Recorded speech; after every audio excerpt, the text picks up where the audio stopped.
Et mesdames, messieurs, bien le bonjour à tous. Ravi de vous retrouver. Excellent réveil. Bienvenue sur Canal, bienvenue dans la matinale et bienvenue chez vous avant tout. On se retrouve en ce dimanche matin, début de semaine, début du bac pour plus de 700 000 candidats. Eh oui, 700 000 candidats au bac 2019, 2018, 2019. Bonne chance à eux d'abord. Et puis nous, on va en parler d'ailleurs avec qui? Avec d'abord Smaïl Naqaïdia qui nous emmène à Constantine. À Constantine où nous allons d'ailleurs revenir un peu sur la préparation du bac, sur ce premier jour d'examen également. Mais aussi, ce sera l'occasion d'aborder la question, même si c'est pas réellement le thème, mais avec Aïda Mchri.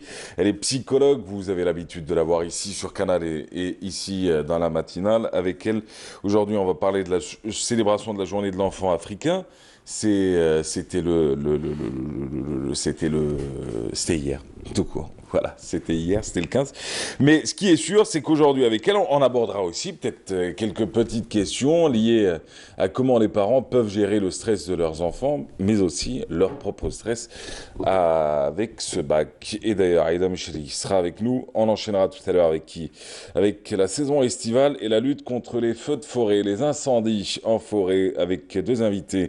Imen Saïdi Elaïma et Lamia Chihoub. L'une est conservateur divisionnaire à la direction des forêts, l'autre est inspecteur en chef à la direction des forêts. On va parler de la saison estivale donc, de la prévention, des mécanismes mis en place pour lutter contre les feux de forêt, mais aussi de la sensibilisation de ceux qui fréquentent les forêts et qui quelquefois sont à l'origine de ces incendies sans s'en rendre compte et sans le vouloir. En plus, bien évidemment, des incendies d'origine criminelle. Hamdani Amerouch, il est artiste. Ramdan Bouali, il est membre du comité du village. Mariem Mouzmour, ça vous dit quelque chose ou pas?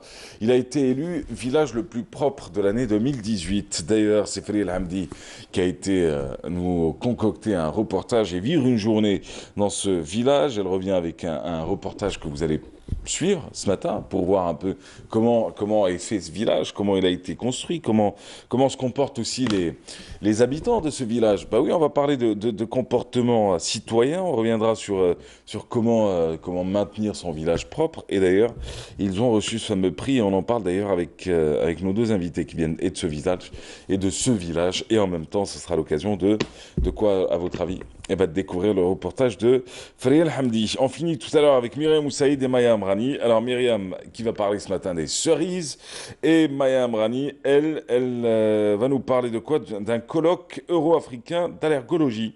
Et ben on en parle avec elle ce matin sur le plateau. Bienvenue à vous tous, bienvenue sur le plateau, bienvenue sur Canal, j'ai envie de vous dire. Et on se retrouve juste après ça pour la météo. Avec Mobilis, suivez l'air du temps. Mobilis, partout, avec vous. Alors du coup, ce matin, on se retrouve. Pourquoi? Bah pour la météo, comme le veut la tradition. C'est avec Friel Cher que ça se passe. Friel, bonjour. Bonjour à vous, Mahrez, et bonjour aussi à tous ceux qui nous regardent ce matin. Excellent réveil à vous tous, ravi de vous retrouver. Et bien aujourd'hui au programme, le soleil sera très présent. À noter aussi un temps relativement chaud sur le nord, chaud sur la partie sud. Pour commencer, place tout d'abord à la carte prévue pour ce matin. On attend des orages à l'intérieur en fin de journée. Ces orages vont déborder localement vers les régions côtières de l'Est. Sur la partie sud, le temps sera voilé, parfois orageux et pluvieux de l'extrême sud vers le Hogar, le Tassili, a signalé aussi quelques soulèvements de sable au Sahara central remontant jusqu'au sud des oasis. Les températures, les voici, très agréables près des côtes, élevées sur la partie sud et nous allons commencer ce matin par les régions sahariennes avec 47 à Hassim Saoud et c'est le maximum, 46 l'extrême sud, le Sahara central, 38 à Béchar, 36 à Tindouf, au nord 26 pour Alger, 29 à Tizi Ouzou, 32 à Betna, à Guelma, 26 à Nabas, Kikda aussi, et c'est le minimum aujourd'hui en Algérie. Et puis 30 degrés aussi sont prévus pour Tlemcen et Oran. Donc vous l'avez compris, chaleur encore une fois sur la partie sud. On termine ce flash météo avec l'éphéméride. Aujourd'hui, le soleil se couchera à 20h09. Vous avez toujours le site de Météo Algérie, les 3w.meteoalgérie.dz qui est mis à votre entière disposition. Merci pour votre attention. À tout à l'heure pour d'autres nouvelles du ciel.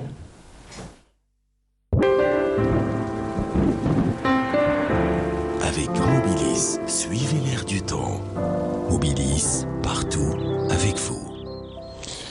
En gros, il va faire plus ou moins beau, un peu chaud. Surtout comme hier, voilà. Comme hier. C'est pratiquement le même type de temps. Eh bien, très bien. Frédéric Cheikh, rendez-vous à midi pour le prochain bulletin météo, juste après le journal. Excellente matinée à vous tous. Bienvenue si vous venez tout juste de nous rejoindre. Vous regardez Canal. Nous sommes en direct à partir du 21 boulevard des Martyrs.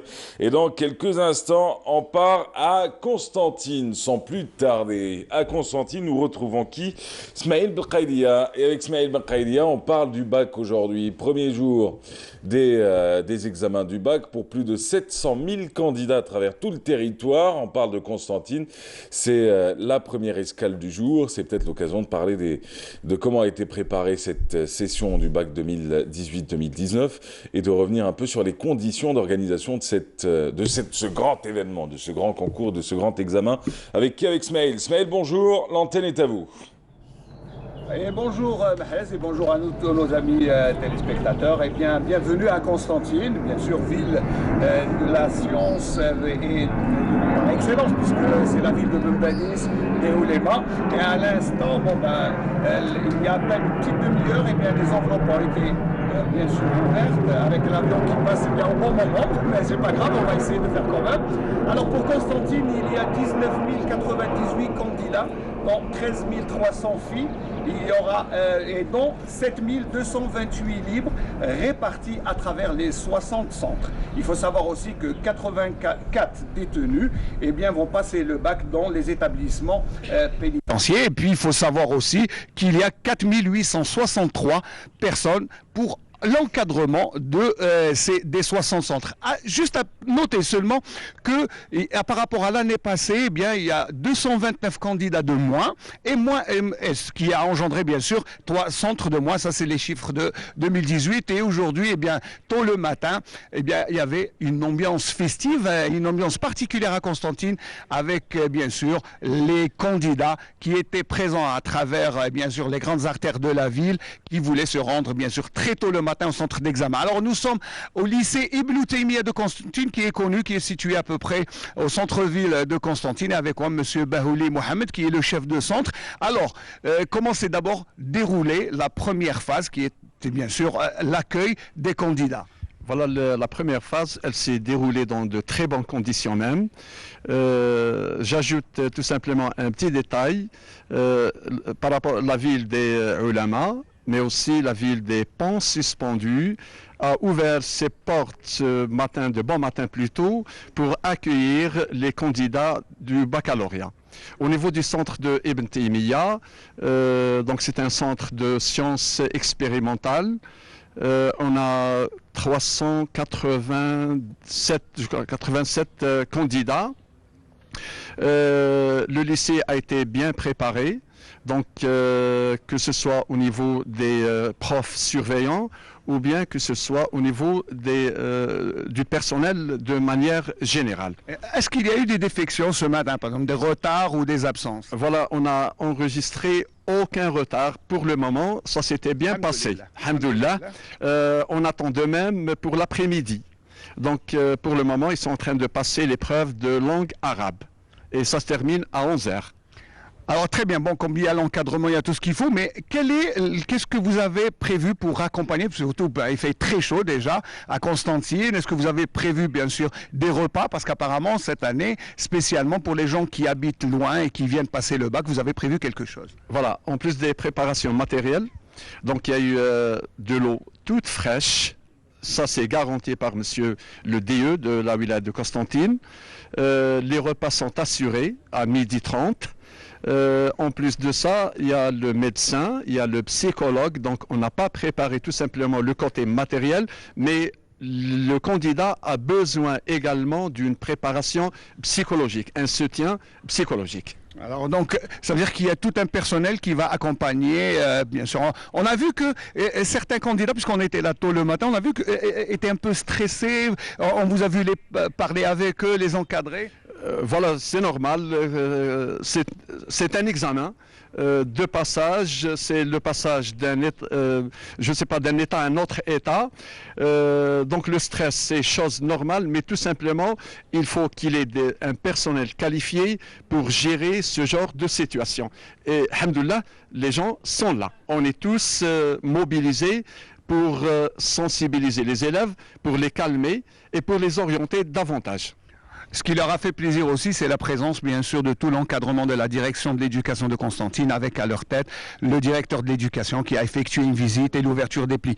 Alors, je pense qu'à Constantine, à l'image, bien sûr, des 2339 centres à travers le territoire national, eh bien, nous n'avons remarqué aucun incident, tout s'est bien passé. Dieu merci, alhamdoulilah, j'espère que cela va se dérouler pour, bien sûr, les autres journées, bien sûr, le bac qui va durer ici, dans ce centre, jusqu'à jeudi 20 juin. Voilà, et là, très bien.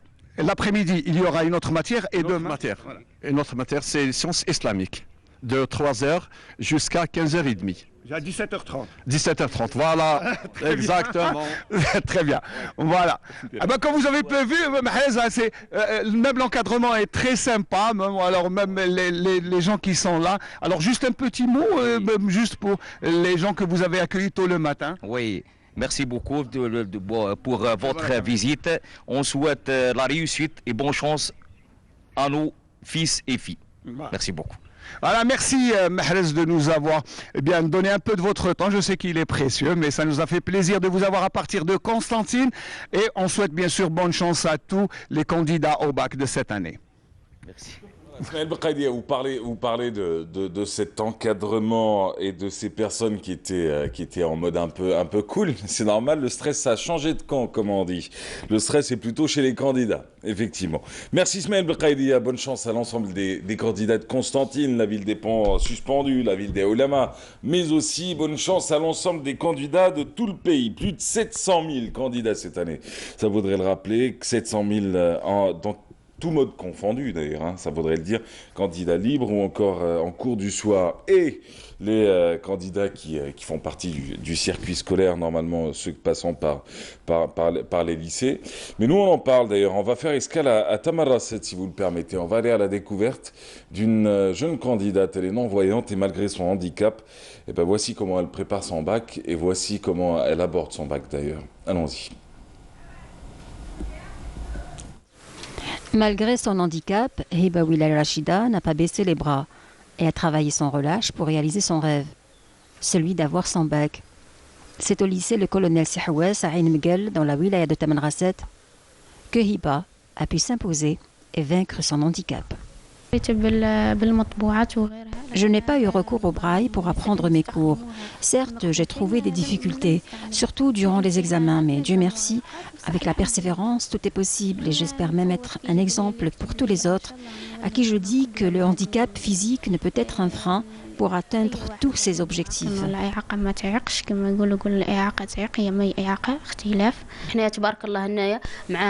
Depuis le début, nous l'avons soutenue. Nous lui répétions tous les cours qu'elle arrivait à apprendre par cœur. Elle nous avait appris qu'elle désirait suivre la filière des langues ou bien étudier dans une école supérieure. Munie d'une grande volonté et d'une capacité sans égale à apprendre tous ses cours par cœur, Hiba a pu décrocher toutes les attestations de mérite. Son souhait à présent consiste à passer son bac dans les meilleures conditions. J'espère passer mon bac dans une classe spéciale et être assistée par quelqu'un qui pourra me lire les questions et se comporter avec moi avec bienveillance.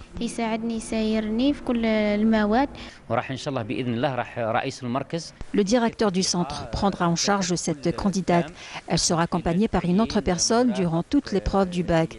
Son travail consiste à lire les questions et d'écrire toutes les réponses qui seront communiquées par la candidate.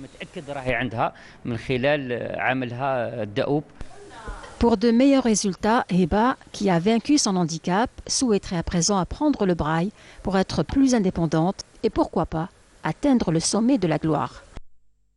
Voilà, atteindre le sommet de la gloire. En tout cas, on lui souhaite beaucoup de succès à la jeune Hiba. Et le portrait est signé Jazia Bayou.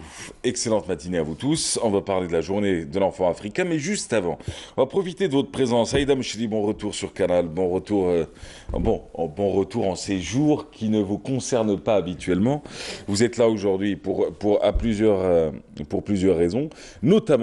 Notamment, on va commencer par la question du bac. Aujourd'hui, le bac, c'est pour 700 000 candidats, donc forcément près de 700 000 familles, faites 700 000 papas et mamans qui doivent stresser autant que leurs enfants. Quel conseil vous donnez ce matin?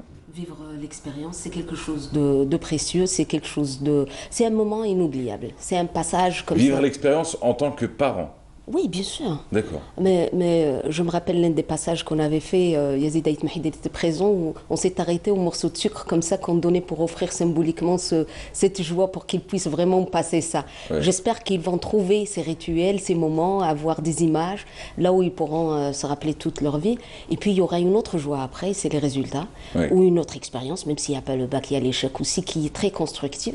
Ça ravivit, ça donne le premier pas comme ça vers l'autonomie et le premier passage cycle de vie. C'est le premier passage là où vraiment l'élève change de camp, change vraiment d'école. Et puis voilà, je souhaite que tous les parents sauront vraiment vivre ces moments avec le manque de sommeil, avec l'inquiétude, avec le stress, ça se vit comme ça. Si c'est zen, il n'y a rien, rien ne se passe, tout ça, je dirais, il y a risque qu'ils vont passer devant quelque chose de très important dans la vie de chaque élève.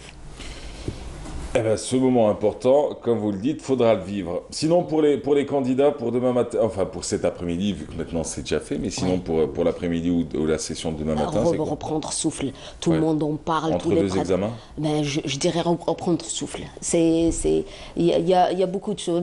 Peut-être pas forcément lire et relire, réviser. Non, du tout. Reprendre confiance, travailler sur soi, donner ce qu'ils ont appris, et puis voilà, reprendre pied sur terre parce que c'est pas évident. Tout le monde rêve de réussir et puis il y a beaucoup de choses, beaucoup de facteurs, tout ça. Premier examen, c'est pénible, mais ça permet de reprendre pied sur terre et puis de bien s'installer, en profiter au maximum. Ramasser tout ce qu'ils ont comme énergie. Eh bien, très bien. Aïda Mchri, journée de l'enfant africain, c'est aujourd'hui. Oui. Ah, j'avais annoncé en début d'émission que c'était le 15. C'est pas le 15, c'est parce que en Algérie, à cause du bac, la célébration a été décalée pour la plupart des événements qui ont été organisés à l'occasion de cette journée de l'enfant africain, a été décalée à hier. Donc du coup, dans ma tête, ça s'est un peu mélangé. Mais officiellement, c'est le 16 juin. Ouais. Oui. Alors c'est un événement à fêter, on s'arrête. Moi, je représente aujourd'hui l'organe national de la protection et promotion de l'enfance. On a appris à s'arrêter face aux dates qui sont des dates phares, qui reviennent à la vie de l'enfant. La journée de la ratification de la Convention des droits de l'enfant, la journée de l'enfant internationale de la femme. Tout à fait. Oui. C'est un événement à fêter. Je dirais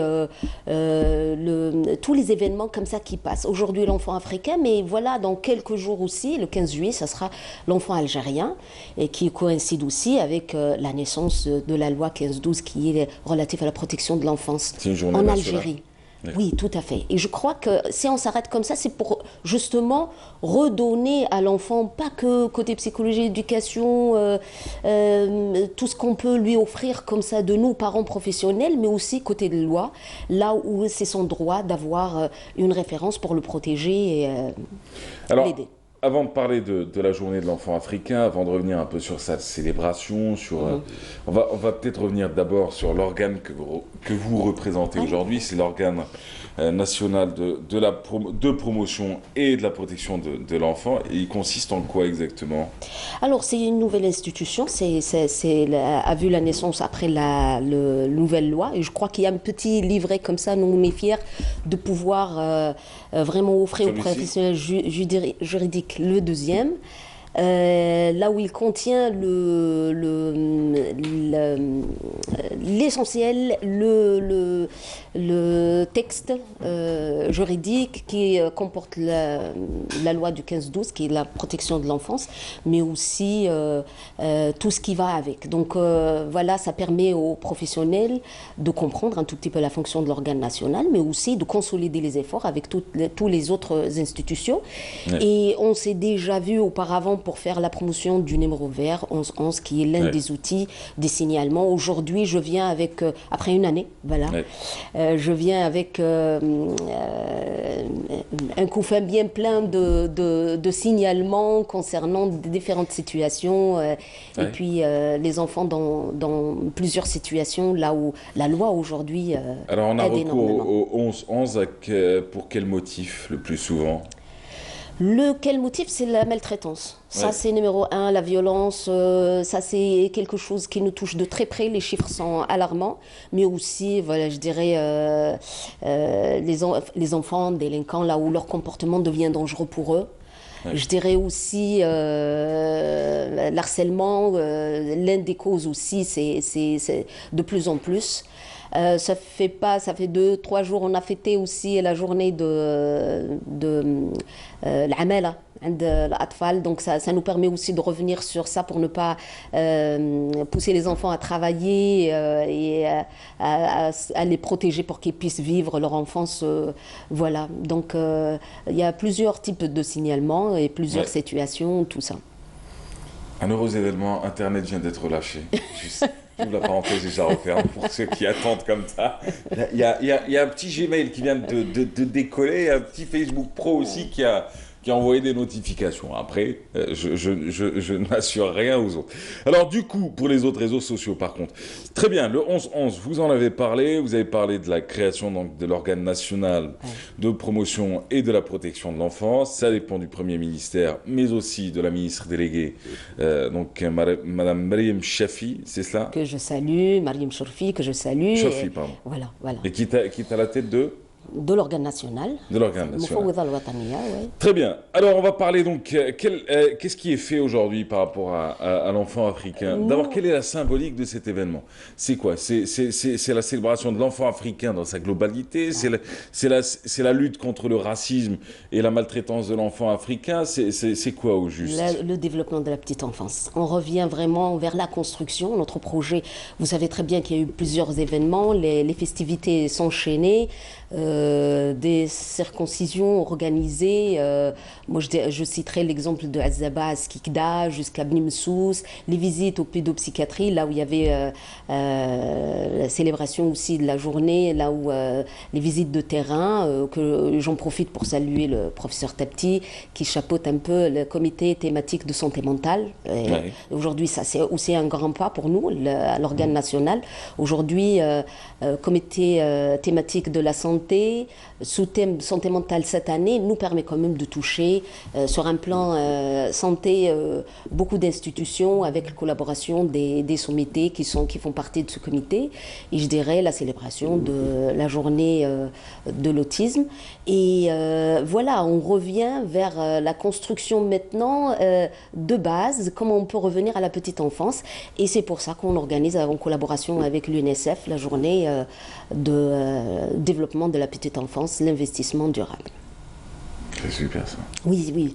On revient vraiment vers tout ce qui est basique. On revient vers comment on peut changer nos habitudes. Ce n'est pas rien du tout. Comment accompagner la femme enceinte. Comment vraiment accompagner les bébés dans les premiers pas. Un enfant, ce n'est pas un enfant qui parle, qui est scolarisé. Un enfant, ce n'est pas celui qui nous donne un peu les symptômes. Un enfant, c'est vraiment une construction. C'est basique. Il faut revenir un tout petit peu pour consolider le travail avec le professionnel qui travaille, mais aussi changer un peu nos habitudes et puis construire les messages forts qui parlent probablement d'amour, de confiance, de sécurité. Un enfant, c'est pas rien du tout, c'est un projet de vie. Donner juste les premiers pas, un regard qui peut être très simple, l'allaitement. Vous voulez donner à toucher. qui tout cela? Parce que entre là, alors, je ne voudrais pas utiliser des mots qui pourraient vous froisser, c'est pas le but. Hein. Sachez que je froisse souvent, mais sans faire exprès. Et vous êtes psychologue, vous devriez comprendre cela le plus facilement du monde.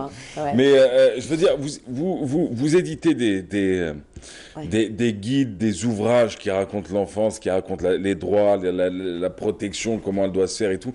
Mais ils sont destinés à qui réellement? Qui est votre vis-à-vis? C'est pas l'enfant lui-même. C'est pas les parents non plus. Vous n'avez pas la tribune pour accéder à l'ensemble des parents. Vous destinez à qui l'ensemble des actions que vous menez auprès de cet organe national pour la promotion et la protection de l'enfant? D'abord, je vais commencer par comité permanent de coordination qui englobe tous les représentants des différents ministères. Ça permet de consolider les liens. On parle de réseau des professionnels des médias. Aujourd'hui, l'installation de réseau de professionnels des médias, écrit, télévision, radio, et ça, c'est des professionnels qui sont directement liés avec l'enfant, qui travaillent énormément. Il y a beaucoup de choses à dire par rapport à l'enfant, la loi, dont tout ce qu'on peut dire comme ça, c'est travailler avec lui, porter son image, transmettre, tout ça. Donc c'est un travail de fond. Il y a aussi le réseau des professionnels de la société civile. Aujourd'hui, ça englobe plusieurs associations sur le terrain. On travaille justement pour améliorer la qualité de travail, mais aussi pour informer, travailler aussi pour répondre à leurs demandes, mais aussi consolider tout ça avec les différents secteurs, dont les signalements. Donc voilà, même si on ne parle pas de l'enfant, mais c'est un enfant qui renoue le lien entre nous et comité thématique de santé, entre comité et le bureau de réseau des professionnels des médias. C'est un signalement et ça consolide aujourd'hui, même si on ne travaille pas directement avec les parents, mais je dirais on accueille aussi parmi les outils au niveau de l'organe, on accueille les familles. Ils souvent ne savent pas leur loi, ne savent pas comment protéger un enfant, ne savent pas s'ils ont tort, si c'est comment vraiment les démarches, surtout que probablement par rapport à la démarche, il y a d'autres professionnels de la police, de juridique, il y a des juges des mineurs qui travaillent énormément avec cette catégorie, mais la loi de 15-12 permet de protéger l'identité de dénonciateurs et du coup on reçoit beaucoup de parents comme ça en difficulté qui ne savent pas. On offre ces petits livrets pour qu'ils puissent comprendre d'abord qu'ils sont protégés par la loi, comprendre d'abord que leurs enfants ils sont aussi victimes de situations, qu'aujourd'hui il faut qu'on sorte un tout petit peu de ce cadre pudique, il ne faut pas dire, c'est honteux. C'est quoi le chouma que l'on peut dire aujourd'hui? Tout ce qui peut toucher les liens familiaux. Vous savez très bien qu'une mère hésite, si elle parle de son beau-frère, elle hésite de menacer un beau-père, hésite... C'est quoi par rapport aux abus sexuels? Par exemple, maltraitance souci, les conflits, on peut dire Y a-t-il beaucoup de cas d'abus sexuels enregistrés en Algérie? Mon chiffre hier était signalé à 65 depuis le 1er janvier, mais je ne vais pas afficher les chiffres aujourd'hui, la journée demain. Ça, c'est ce qui a été dit. Hein. C'est ce qui a été signalé par rapport au numéro vert. C'est ça, c'est ce qui a été signalé. Voilà. Mais il y a aussi d'autres outils. On reçoit au niveau de l'organe national. Il y a le site web qui est le www.omppu.dz qui permet aussi de personnes qui évitent de parler directement comme ça, d'envoyer ou des lettres. On peut recevoir des courriers anonymes. Et plus souvent, c'est commis par qui? Alors, les actes d'abus sexuels et de violence corporelle.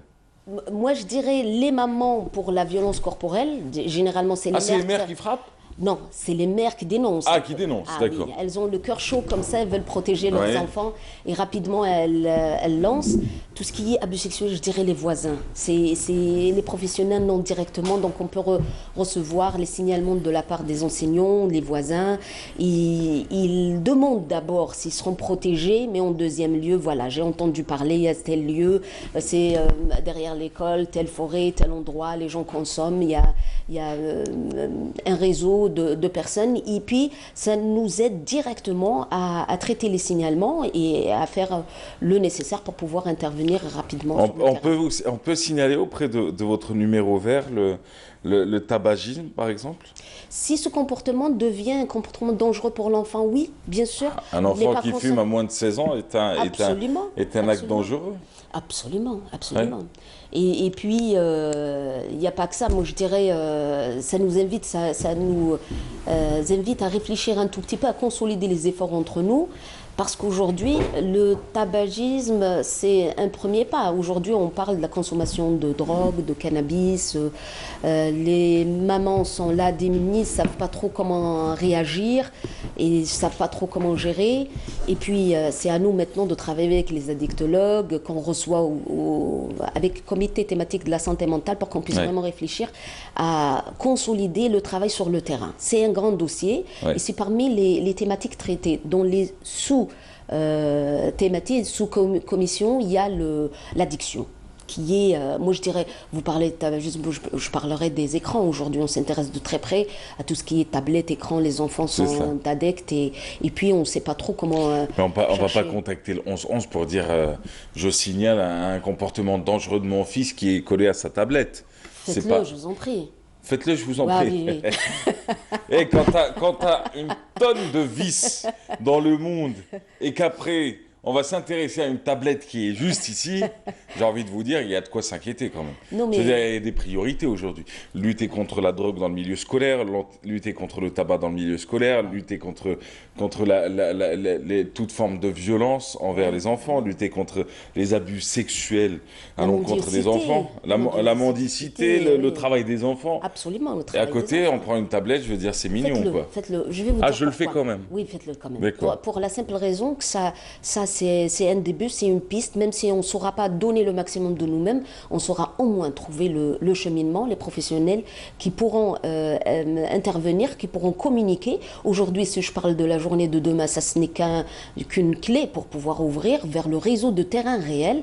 Et ça, on l'a déjà fait avec l'expérience de l'autisme, la création du sous-comité de l'autisme, l'enfant autistique. Ça nous pousse un tout petit peu à renforcer le lien avec ces professionnels et puis surtout de chercher les personnes ressources. Aujourd'hui, il faut trouver les personnes ressources qui seront portées, trouver le mot, être référents aujourd'hui pour pouvoir à leur tour sensibiliser au maximum et puis changer les choses. On est dans un modèle d'automatisme là où on ne peut pas justement s'appuyer uniquement sur la santé, l'éducation, les gens qui ont pris l'habitude comme ça, mais aujourd'hui c'est une grande machine dans laquelle la force de pouvoir consolider l'effort avec comité permanent de coordination, qu'aujourd'hui moi je suis fière qu'ils font partie aussi de l'organigramme de la cellule, permet de faire bouger tout un système. Et je crois que l'organe national est là pour pouvoir justement jouer ce rôle de dynamiser les autres institutions et travailler tous ensemble.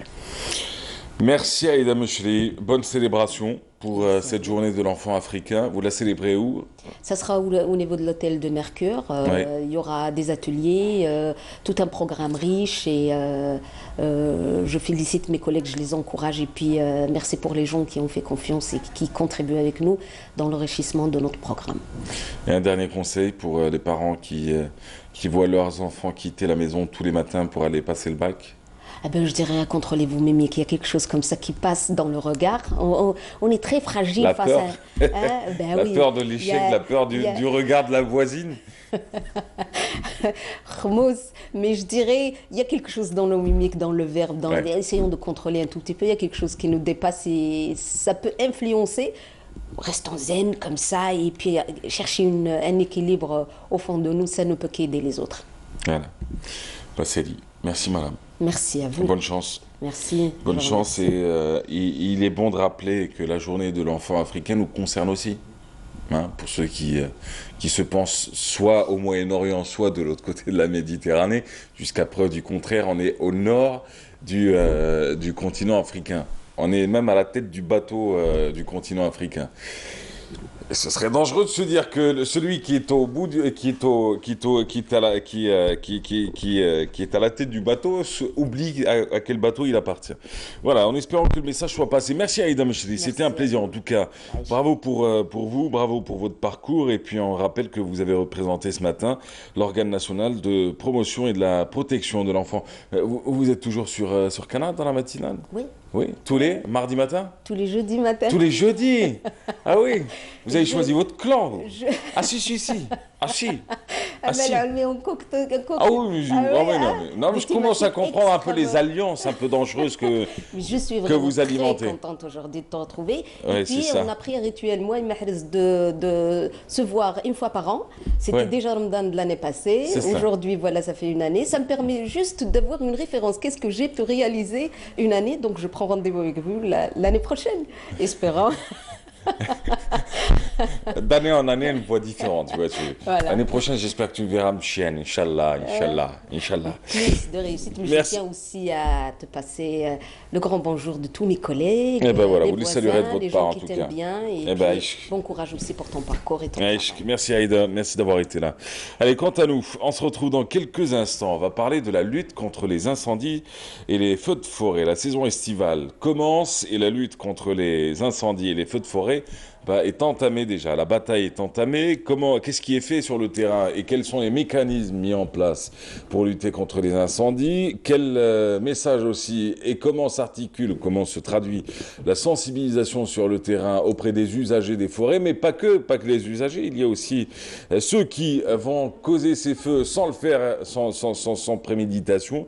Et il y a les feux de forêt, bien sûr, d'origine criminelle. On en parle ce matin avec Imen Saidi et Lamia Chihoub. Mais juste avant, un peu de musique. Tiens, on conjugue au féminin ce matin, c'est Souad Asla. On se retrouve juste après.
Voilà, Souad Asla, qu'on aime bien nous, hein, qu'on a toujours aimé d'ailleurs. Elle est Hasna d'ailleurs, et je sais qu'Hasna regarde souvent l'émission, donc on embrasse bien fort Hasna de Sharia.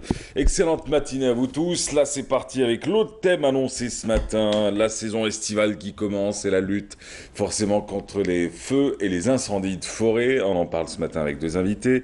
Iman Saïdi, bonjour, vous êtes conservateur divisionnaire à la direction des forêts Wilaya d'Alger. Lamia Chihoub, bonjour, alors vous êtes inspecteur en chef à la direction des forêts Wilaya d'Alger. Alors, la direction des forêts qui se conjugue au féminin aujourd'hui, et ça tombe très bien. Avant de parler de la saison estivale, on va peut-être revenir sur la journée de sensibilisation. Ça s'est passé hier, vous avez choisi 8 points. 8 points sur la capitale, 8 points pour une campagne de nettoyage. Voilà, et de sensibilisation également. Ah bah c'est super ça. Quels sont les lieux qui ont été choisis? Bon, on fait vous parlez, puis vous décidez entre vous comment on parle, hein, pas de protocole. Il n'y a pas de souci. Donc hier, samedi 15 juin, on a eu une grande journée de volontariat et de sensibilisation qui a été organisée au niveau de 8 impacts forestiers différents de la capitale, de la wilaya d'Alger, à savoir la forêt de Bouchaoui, de Bainam, Ravin de la femme sauvage, la forêt Kheloufi au niveau de Zeralda, la forêt Baroudi, la forêt 19 juin au niveau de Bainam aussi, et la forêt Ben Malad à Bourj El Kifan, ainsi que la forêt de Beaulieu à Ouatsmal. Donc ces 8 impacts différents ont connu une grande opération de volontariat et de nettoyage, notamment avec la contribution et le partenariat avec plusieurs établissements de wilaya, à savoir les EPIC, Extranet, Netcom, EDEVAL et autres institutions, sous l'encadrement de l'administration des forêts et en étroite collaboration avec les associations de la société civile. Les citoyens, les riverains ont pris part aussi à cet événement.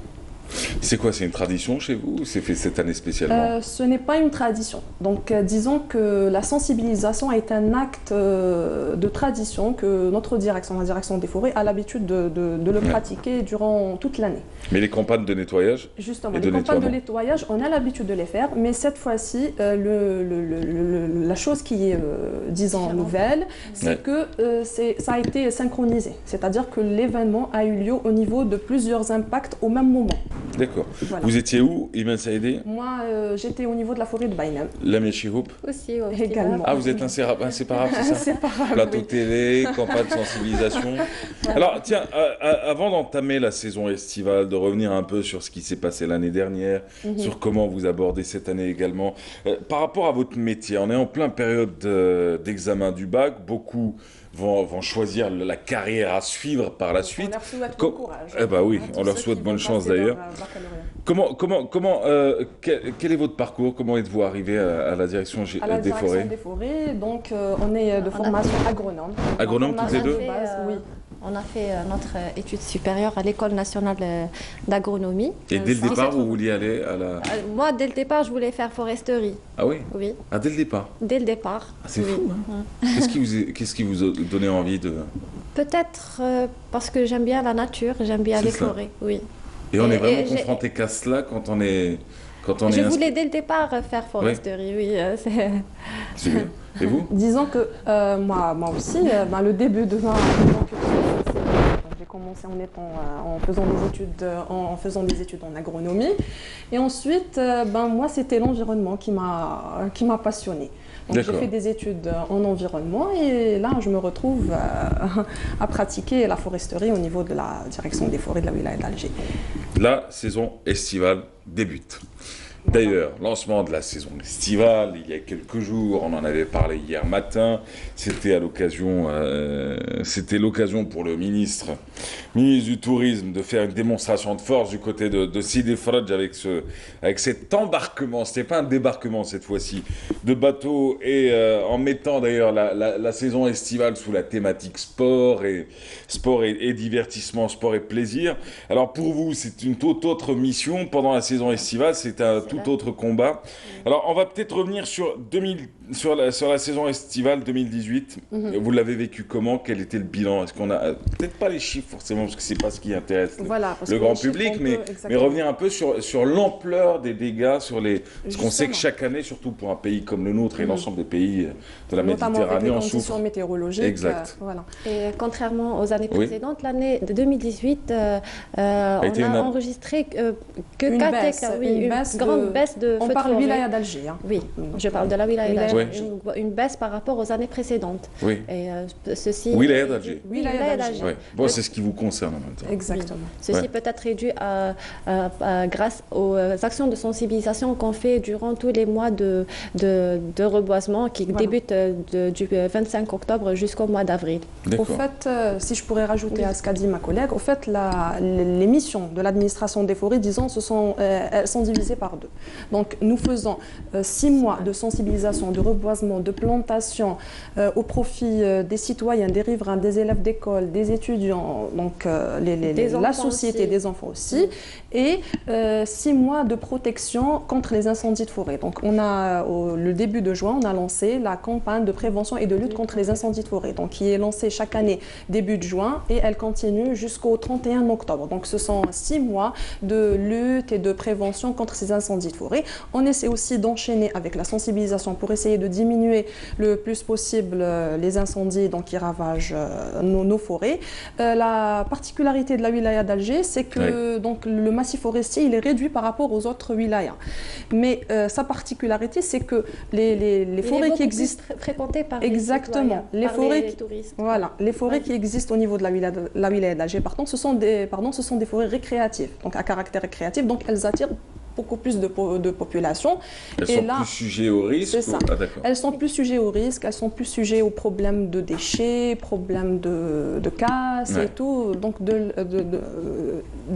à la fréquentation, à la forte fréquentation, notamment dans la saison estivale. Voilà. Et alors, comment on fait? Comment se traduisent vos campagnes de sensibilisation sur le terrain? Les campagnes de sensibilisation, ce sont des journées qu'on essaie d'organiser, comme je l'ai dit précédemment, durant les 6 mois. Et pratiquement chaque samedi. Il y a ma collègue qui pourrait peut-être vous donner plus de détails concernant la campagne de sensibilisation. Notre programme MySpace is Green. On a fait pratiquement des journées de sensibilisation sur pratiquement tous les bois et forêts de la wilaya d'Alger. C'est des actions de sensibilisation qui se font en collaboration avec le mouvement associatif activant dans le domaine de l'environnement. Et on essaie de toucher et de sensibiliser beaucoup plus les enfants qui sont la génération future. Et par des actions, par des ateliers, par des quiz, par pas mal d'activités afin de faire passer le message de protection du patrimoine forestier, protection de la nature, de l'arbre et le patrimoine forestier en particulier. Et alors, plus d'incendies causés par la maladresse ou plutôt d'incendies d'origine criminelle? Donc c'est beaucoup plus la maladresse. Je l'ai dit, c'est oui. Généralement, c'est les petits jeunes qui laissent leur barbecue allumé. C'est ça, on attire aussi l'attention sur le fléau qu'on a commencé à constater ces dernières années. Ce sont les grillades qui se font en plein forêt.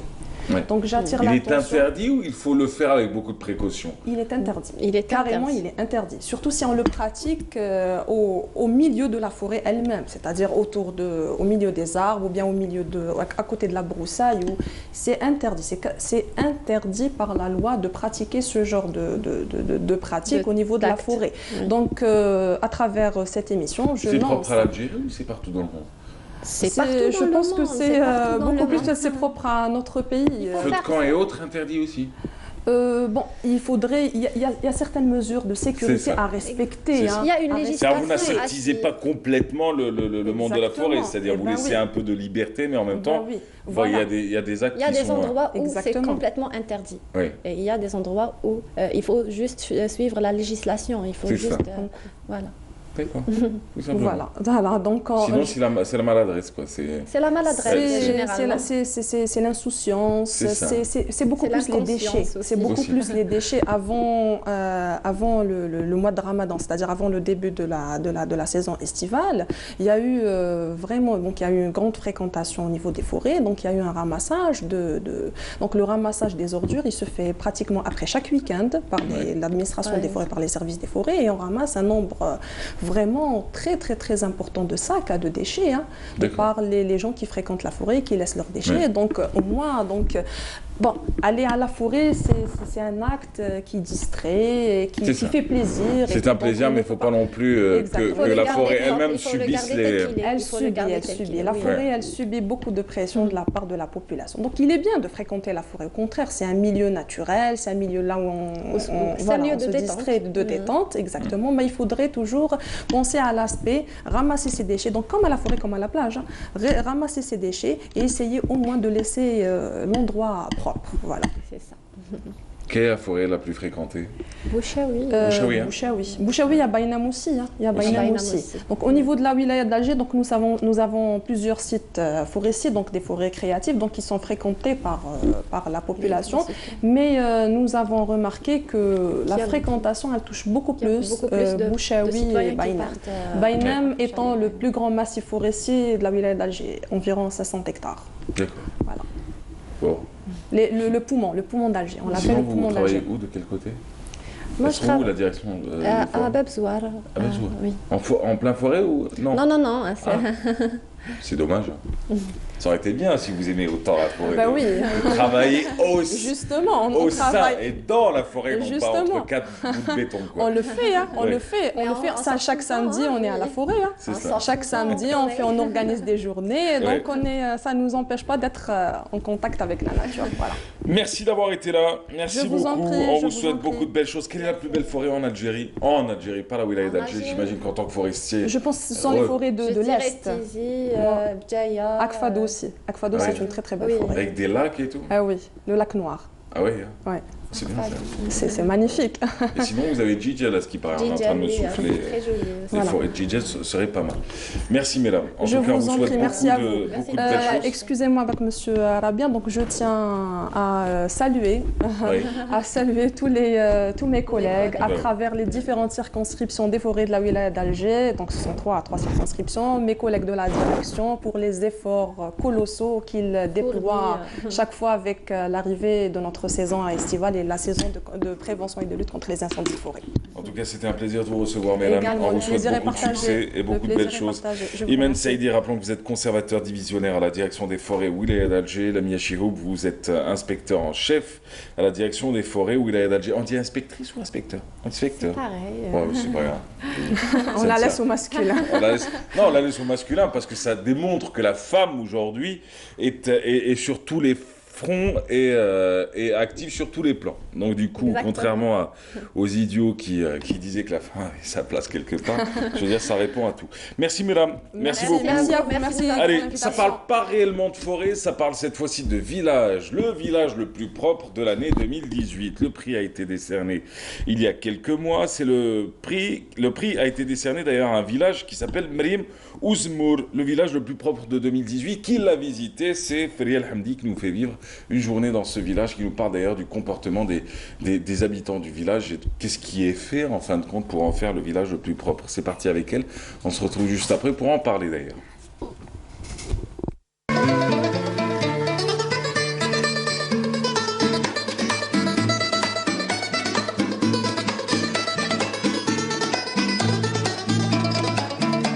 Nous sommes à Ezmour Oumrim, un village calme et paisible, fondé selon ses habitants aux environs de 1870 par des familles de l'Arche et Khalifa établies à Teddert Tamokrant, sur les hauteurs de Tirmitin et à environ 7 km du chef-lieu de la wilaya de Tizi Ouzou.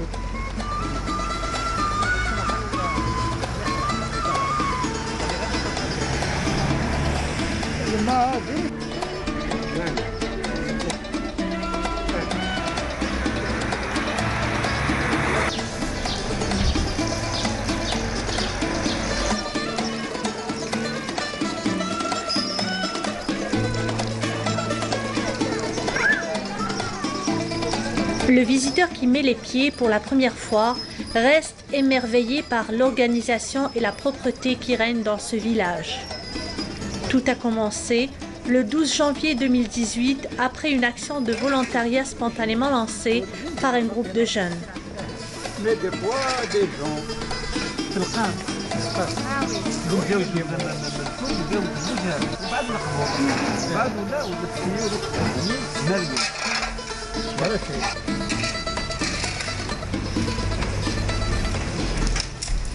Azmour Mariam, un village de la commune de Tirmitine, pas très loin de Tizi Ouzou, a eu le prix du premier village le plus propre 2019. Ce nom provient du fait qu'il signifie olivier en berbère, olivier greffé. 2500 habitants, il remonte au siècle dernier. Des gens de la montagne sont venus s'installer au Piémont, Enea. Ce village, bien évidemment, est devenu le village le plus propre grâce à sa jeunesse et à toute sa population qui a collaboré d'une manière intense et d'une manière citoyenne pour obtenir ce prix. On essaye en tout cas d'œuvrer à faire en sorte que l'environnement de notre village soit le plus agréable possible pour tout le monde. Et nous, les femmes, nous sommes partie prenante de cette action et d'ailleurs nous remercions les jeunes qui ont créé cette association de nous avoir permis, nous aussi les femmes, d'essayer d'embellir un peu notre environnement pour nos enfants, pour les jeunes, etc. Et à chaque fois qu'il y a un événement qui se passe, eh bien, nous sommes partie prenante avec eux et nous essayons par tous les moyens de faire en sorte que notre village soit le plus écologique possible. Nous, on a commencé le volontariat le 12 janvier, qui a coïncidé avec Yenayar.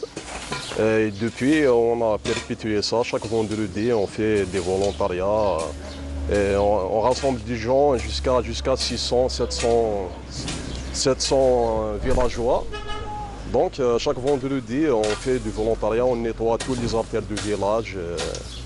Voilà, pour entretenir notre village.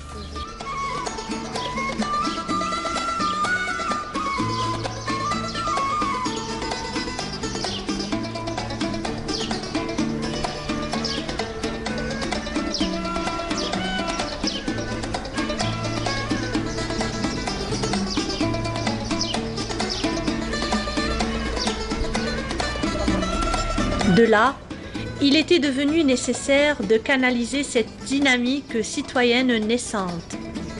Durant notre visite, nous avons rencontré Farhat Ammar, le créateur de ces belles œuvres et l'artisan vanneur de ce village. Ce dernier parle de son métier.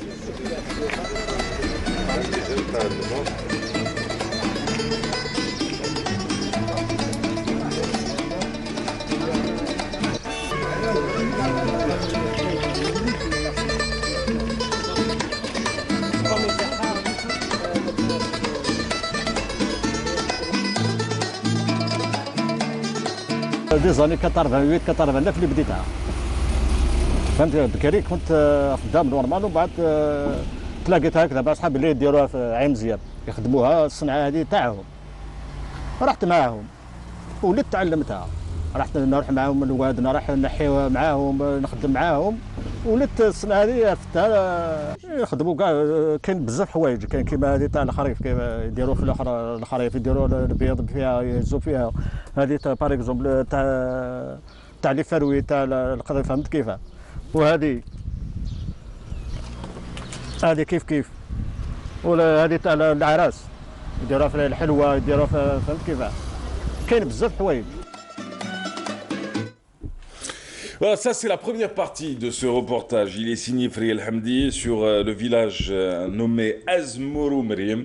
Pour en parler, deux invités qui ont fait le déplacement d'ailleurs. Ils sont originaires de ce village. Hamdani Amero Shemik Marhaba.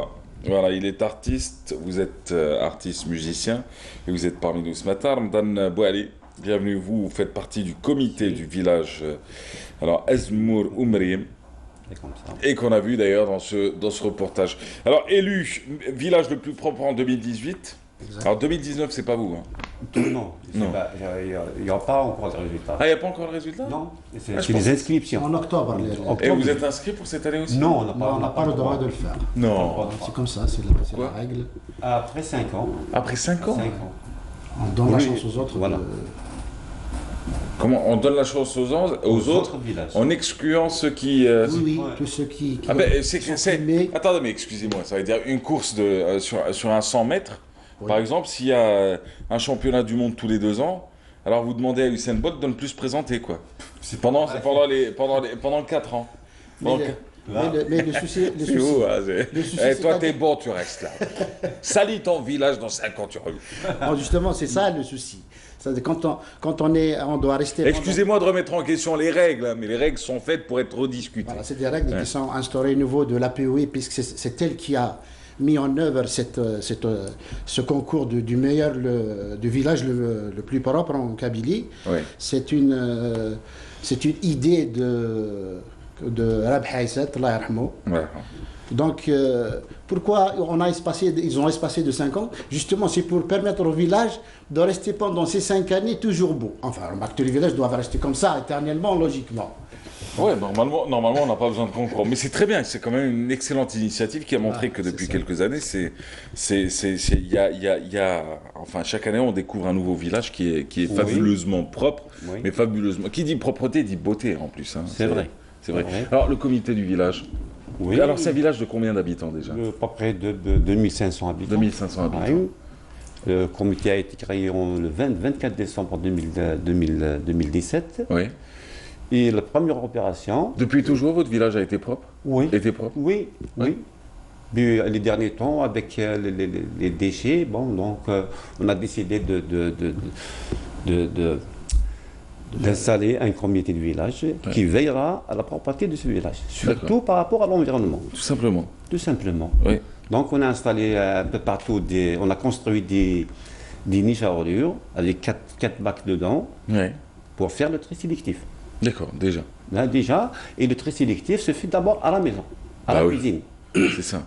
Donc c'est grâce Il y a eu d'abord sensibilisation auprès des foyers, des familles, et ensuite sur le terrain. Les écoles primaires. Aussi. Les CUM, les lycées. Oui. Donc on ne voit plus de papier par terre. Bah oui, c'est bien ça. C'est ça. Vous n'avez pas de fumeur au village? Si, moi je suis fumeur, mais je ne jette pas ma cigarette dans ma poche. Dans votre poche? Ça doit sentir mauvais, hein. Ça doit sentir le cendrier dans sa poche. J'étais comme vous quand je fumais. Ce qui est magnifique, justement, c'est que même les villageois adhèrent à cette politique. C'est merveilleux. Oui, c'est ça. C'est tout le monde qui a adhéré. Donc, le comité, il était là, il a démarré la locomotive et puis les autres ont suivi. C'est tout le village qui a suivi. Et on est en train de contaminer même les autres villages. Bah oui, en même temps. Dans notre commune, cette année, il y aurait 2 villages qui vont participer à ce concours.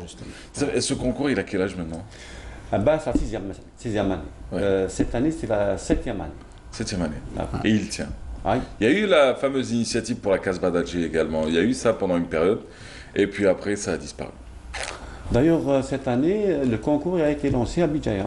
Je pense à une commune de Bourg-Bradass. Il n'y a pas un concours national aussi sur le village le plus propre? Non. Ils sont en train de réfléchir à la chose, justement. Je pense qu'il va se généraliser à l'échelle nationale. Ce serait bien, quand même. Oui. C'est une bonne chose.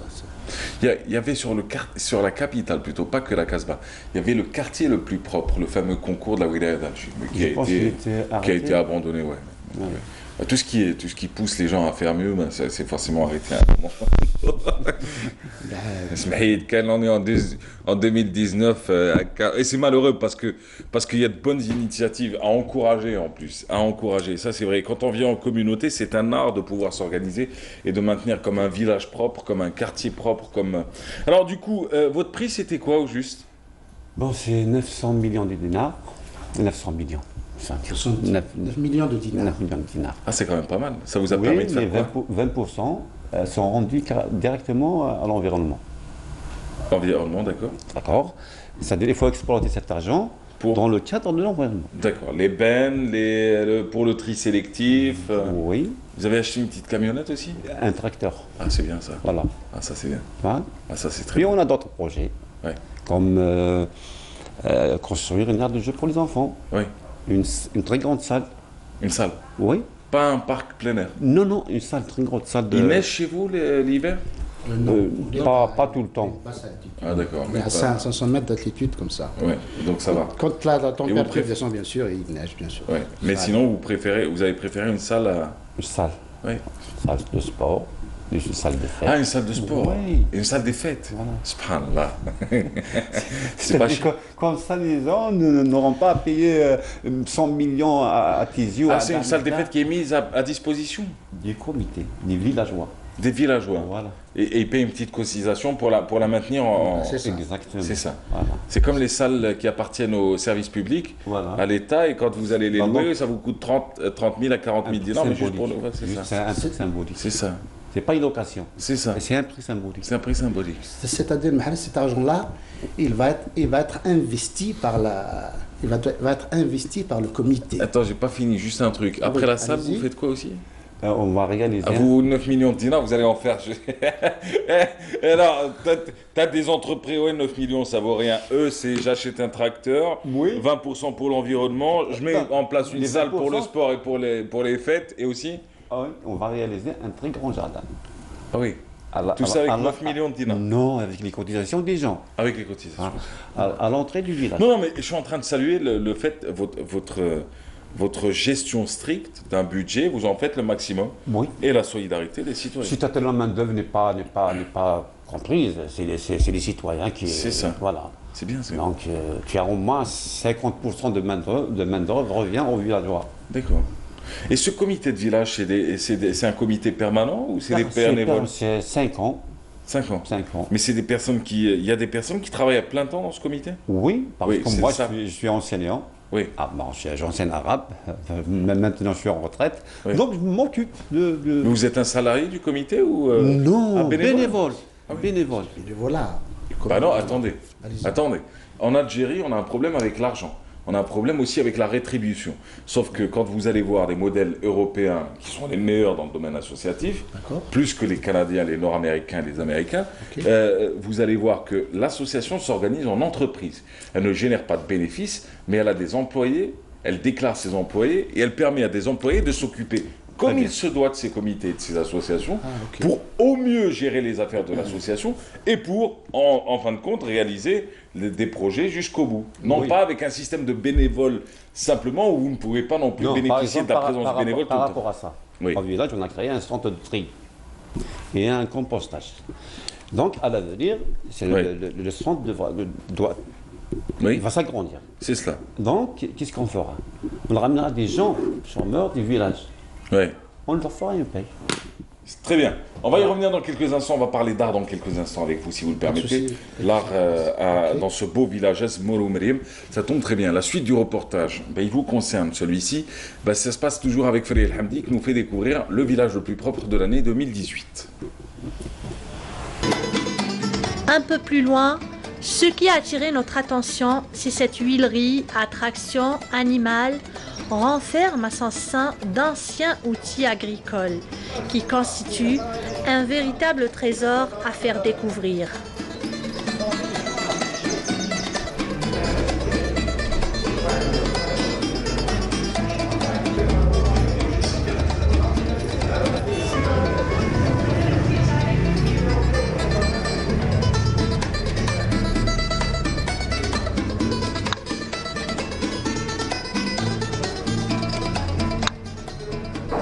C'est une huilerie traditionnelle construite aux environs de l'année 1915. Une huilerie traditionnelle qui fonctionnait à traction animale. Elle a fonctionné quelques années, puis on l'a fermée pour d'autres raisons. À chaque fois, les gens, des occasions, les gens viennent ici pour visiter cette huilerie. Ils visitent en même temps tout le village et tous les sites du village.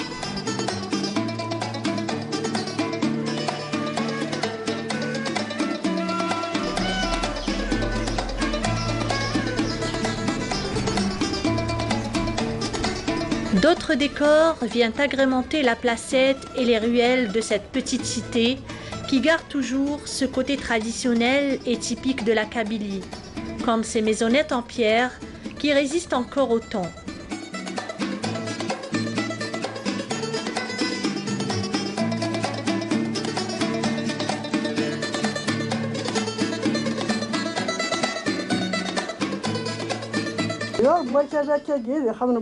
C'est une maison traditionnelle, comme il y en a dans toute la région, construite en boue, en terre battue. C'est des maisons à l'échelle humaine qu'on trouve particulièrement dans notre village, Zmour ou Mariam. Ces maisons sont climatisées naturellement avec des murs épais et richement décorés selon bien évidemment notre culture.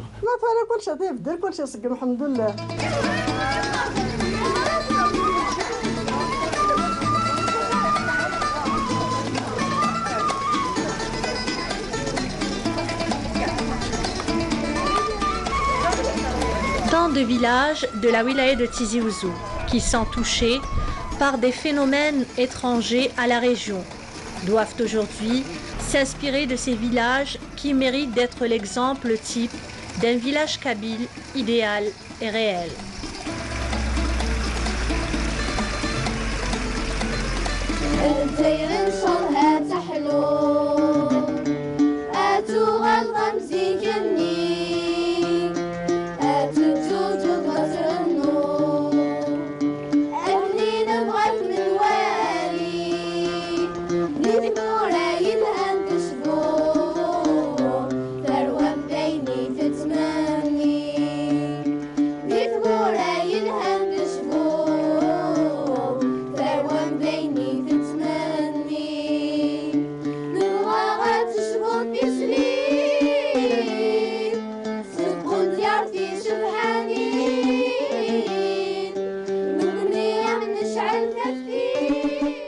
La chanson c'est chez Fredam ou c'est chez Fredam? Ah, c'est chez Fredam. Elle est difficile cette chanson. Voilà, d'ailleurs c'est ce que j'ai pensé faire, je vais faire un couplet de cette chanson justement. Mais vous avez une belle chorale. Oui, très belle la chorale. Farid Hamdi pour ce reportage. Alors le village s'est plié en 4 pour la réception de notre équipe de tournage. On tenait à vous remercier d'ailleurs parce que c'était beau à voir. Alors votre chorale, tiens en quelques mots, c'est combien d'artistes avec vous? Eh ben, ils sont à une douzaine. Oui. Bon, il y a deux chorales en réalité. Oui. Bon, je tiens à dire une chose très importante. Cette chorale, elle a démarré juste après le sacre, en octobre. Oui. Donc, elle a commencé en novembre. Il y a une demoiselle. Qu'est-ce qui vous a motivé? Qu'est-ce qui vous a donné envie de lancer la chorale? Justement, il y a une demoiselle qui s'appelle Moufared Fadila. C'est elle qui a monté cette chorale. Oui. C'est parce qu'elle fait partie du comité. En même temps, on a une commission femme dans le comité qui gère tout ça. Qui gère quoi? L'animation. D'accord. Voilà. Il y a tout ça. Quand elle a commencé quand elle a monté la chorale, tout ça, elle a commencé à travailler avec les filles et tout, elle a réfléchi qu'il lui manquait un soutien sur le plan instrumental. Il fallait ramener l'artiste. C'était ça, effectivement. Il fallait ramener Hamdani Amirouche. Voilà, ils ont fait appel à pas mal d'artistes, c'est ce qu'elle m'a dit. Et puis, ils m'ont sollicité, effectivement. Les premiers temps, j'ai dit non, parce que j'ai un plan de charge assez... Oui, j'imagine, parce que vous avez votre carrière à vous aussi, vous avez votre job à vous. Bon, c'est effectivement tout ça. Et puis, elle revient une autre fois. Ça fait donc, il y a 4 mois de cela. Elle revient. Et puis, je me suis dit, tout de même, je suis sensible à ça. Je suis artiste. Donc, j'ai dit, il me faut cette contribution. Ouais. Donc, je leur ai consacré 2 heures de temps, de 16h à 18h, pour les assister, etc. Et maintenant, quand j'ai commencé à être à côté d'elle, des fois, je leur dis, voilà, je pense que ça ne donne pas. C'est pour voir quel est leur avis. Parce qu'il faut que ça marche des deux côtés aussi. Ah oui. Ces petites filles, ils étaient émerveillées. Et elles veulent à tout prix que je reste. Et elles insistent. Et maintenant, je commence même à leur placer de nouvelles chansons. Oui. C'est-à-dire maintenant, chaque présentation qu'on va faire quelque part, on doit préparer une chanson par rapport à ça. Au thème par exemple, le 8 mars, on doit préparer une chanson par rapport à la femme. C'est ça. L'année internationale de l'enfance, on doit préparer une chanson par rapport à ça. C'est ça. À chaque occasion, il faut que la chorale soit... On est en train de travailler sur ça. La chorale s'appelle comment? Ça s'appelle la chorale de Ezmour ou Mariam? La chorale Tedoukli. Par rapport au comité. Tedoukli, c'est l'union. L'union. C'est le nom du comité. C'est l'union. Tedoukli, c'est l'union. Oui. Voilà. Super. Vous nous faites un petit quelque chose? D'accord. Vous faites quoi? Je pense reprendre la chanson de Chérif Khaddam. Je vais faire un couplet. C'est-à-dire, pourquoi j'ai choisi ça, c'est par rapport à ce qui se passe actuellement dans notre pays. Donc c'est une très belle chanson. Ouais. D'ailleurs, qu'est-ce qu'il dit chez le Khaddam? Il dit il souhaite que l'Algérie guérisse. C'est ça. Quand elle a traversé ces moments difficiles, c'est là où il a fait la chanson. Tafaddal.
Merci d'avoir été parmi nous, c'était un plaisir ce matin avec nous. Hamdani Amirouche, artiste, Ramadan Bouali, membre du comité du village.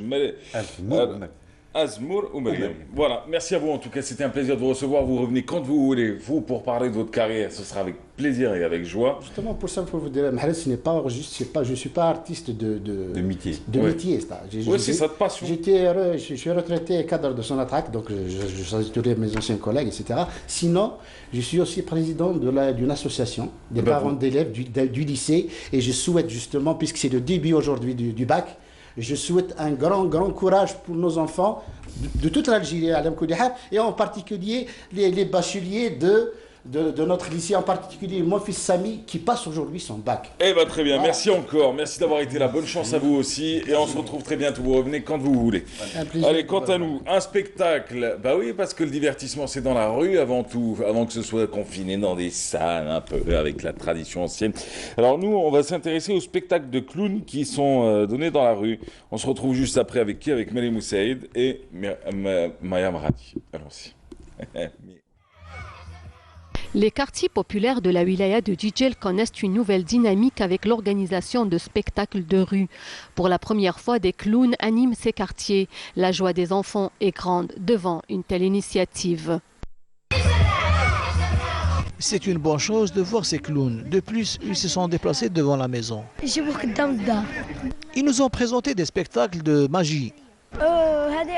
C'est la première fois que je vois un clown dans mon quartier. D'habitude, je paye pour assister à leur spectacle. Cette fois, c'est gratuit. J'ai beaucoup aimé leur tour de magie et leur jeu. J'adore les clowns et leurs jeux. J'espère que tous les enfants ont aimé. Il y a des gens qui ne peuvent pas déplacer leurs enfants pour voir des spectacles pareils. C'est une bonne initiative dans les quartiers. L'ambiance est très bonne. Les enfants sont très heureux de nous voir. Ils sont très contents de voir nos spectacles et de jouer avec nous. Et ça nous fait vraiment plaisir d'égayer leur journée. Cette activité culturelle a débuté au mois de Ramadan. Elle sera élargie à d'autres communes. Comme vous le voyez, nous avons initié des activités culturelles dans les quartiers populaires de la wilaya de Djidjel. Cette nouvelle initiative lancée au niveau de cette placette concernera aussi les autres quartiers, et ce, jusqu'à la fin de la saison estivale. Je la remercie beaucoup d'avoir pensé aux enfants en organisant ces spectacles et en nous mettant en contact direct avec eux. Vous voyez vous-même l'ambiance qui règne. Une initiative louable, d'autant qu'elle touchera aussi les quartiers lointains et isolés. Eh oui, parce que je peux rien changer en réalité. Excellente matinée à vous tous, c'est parti. La carte du jour, elle appartient à l'invité de Madame Maya Amrani. Elle reçoit professeur Martial Ouedraogo. Bienvenue à vous deux, bienvenue sur le plateau. Alors avec vous Maya, on va parler aujourd'hui du colloque africain d'allergologie. Et votre invité est titulaire de pneumologie allergologie, chef de service pneumologie au CHU. Yo. Ah ouais, mais il est résumé en YO. Donc du coup, il faut le découvrir. Vous êtes responsable des enseignements de pneumologie à l'UFR SDS. Bienvenue à vous, bienvenue en Algérie, bienvenue dans votre pays et bienvenue à ce colloque africain. Merci. Bonjour Maya Amrani, avec Bonjour, vous. Vous avez été sur place et vous allez nous en parler dans quelques instants. Bien et sûr. Myriam Moussaïd, vous avez choisi la cerise. Ah oui, fruit de saison. Fruit de saison, fruit numéro 1, cause des diarrhées pendant l'été aussi. Oui. Ça vaudrait le dire, sur le plan sanitaire, c'est important. Il faut bien les laver. Il faut bien les laver, Oui. tout simplement. On commence avec vous, Maya, c'est parti. Ah, c'est moi. Je pensais que Mrim allait continuer sur la lancée. Ben, très bien. Eh bien oui, le 10e congrès d'allergologie, d'immunologie, d'asthmologie a eu lieu cette semaine au niveau du Sheraton. Des participants étrangers et algériens, c'était national et international, donc, et ça a été organisé par le professeur Douagui, président de la SAAIC. La Société algérienne d'allergologie. Voilà, vous avez trouvé. Ouais. Et puis, bien sûr, parmi les participants, nous avons fait des interviews. Et monsieur, j'ai oublié le nom, excusez-moi. Professeur Martial Ouedraogo. Voilà, le professeur Martial n'était pas encore arrivé, il est arrivé le lendemain. Et c'est comme ça que nous l'avons invité à venir, bien sûr, parmi nous, et pour nous, pour mieux répondre à nos questions et à la curiosité de Mahrez et de tout le monde. Alors, si vous le permettez, professeur, nous vous proposons un reportage sur la tenue de cette première journée du Congrès africain d'allergologie. Et juste après, on aura l'occasion d'en parler. Le reportage est signé Maya Amrani. Le 10e congrès euro-africain d'allergologie et d'immunologie clinique a réuni plus de 500 praticiens nationaux et internationaux. Organisé par le président de la SAIC, le professeur Habib Douagui. J'ai le plaisir de recevoir au cours de cette importante manifestation internationale des conférenciers de renom venant d'Afrique, venant d'Europe et venant également de collègues algériens.